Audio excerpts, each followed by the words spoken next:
The internal structure of stars is set up by hydrostatic equilibrium, the balance between gravity trying to crush the star down small and pressure trying to make the star blow away. When the two are in balance, hydrostatic equilibrium, the star is structurally stable. It's hard to demonstrate that in the laboratory because I can't get a big self-gravitating ball of gas easily into this room. You have to be a star or a very large planet like Jupiter. But we can use a simple stand-in, a simple toy balloon. This is a demonstration of a kind of hydrostatic equilibrium, but now instead of gravity, we're going to use the elastic of the latex that the balloon is made out of for the force that wants to crush it in. The analogy works as follows. You take a balloon and you begin to inflate it by blowing into it. As I increase the pressure and the amount of gas inside, the latex expands, but it stops expanding when the force of the latex, which wants to make it collapse, exactly balances the force of the air pressure inside. If I let out some of the air, the latex can relax to a smaller size and achieve a new equilibrium. When I put a lot more air in, the latex can expand a great deal, achieving a new equilibrium. This is pretty much the same way that gravity and pressure equilibrium would work in a large star. But of course, in the latex balloon, I'm cheating a little bit because I'm changing the amount of air inside the balloon. What if I leave the amount of air inside the balloon fixed by tying it off? At this point, the equilibrium is maintained. Even if I press on it from the outside, the balloon deforms to maintain a new equilibrium. Stars can do the same thing. If a star is in hydrostatic equilibrium and I set it rotating, it will deform until it achieves a new equilibrium. But that's not the only way to change the pressure, putting air in or taking air out. I could be radical about it and puncture the balloon, or we could change the pressure of the air inside the balloon.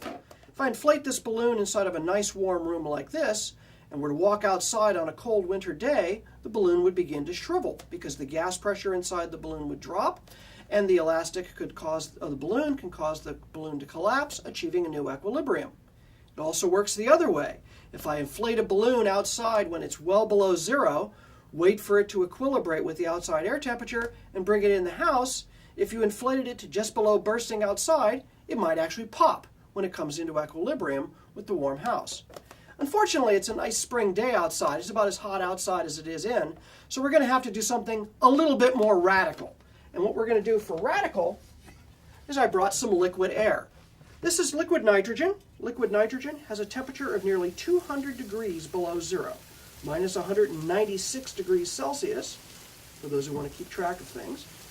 And I'm going to fill up this pie plate with some of this liquid nitrogen. You can see it bubbling away. Liquid nitrogen is a very clear liquid. It evaporates almost immediately back into nitrogen gas in the room. We're going to let it bubble and burble here a bit. Now you can see the pie pan coming into equilibrium as the wave of boiling ceases. So I have, in one hand, a balloon fully inflated with air at about room temperature. It's probably about 30 degrees Celsius in here under these hot lights. In the pie pan, liquid nitrogen at a temperature of minus 200 degrees Celsius. If I place the balloon in the nitrogen and begin to cool it, I'm going to roll it around to more equally even out the effect. We begin to see the air temperature drop inside the balloon. I'm handling this very gently because the nitrogen is very cold. And the balloon deflates.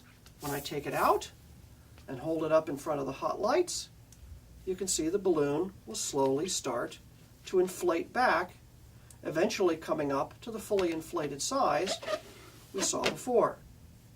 I can just set it in nitrogen and leave it to set for a while. This is the same way it works inside of a star. If the energy generation inside of a star runs faster, it causes the gas to be hotter. As the gas is hotter, the internal pressure of the star begins to heat up and it begins to expand.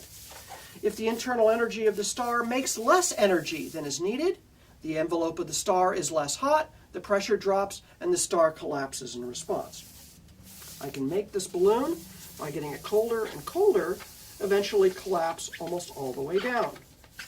And so if I drop the temperature down dramatically, as dramatically as I'm going to get, I can see pretty soon the balloon becomes really floppy and loose. because the air pressure inside is now dropping a great deal. And if I then take it out of the nitrogen,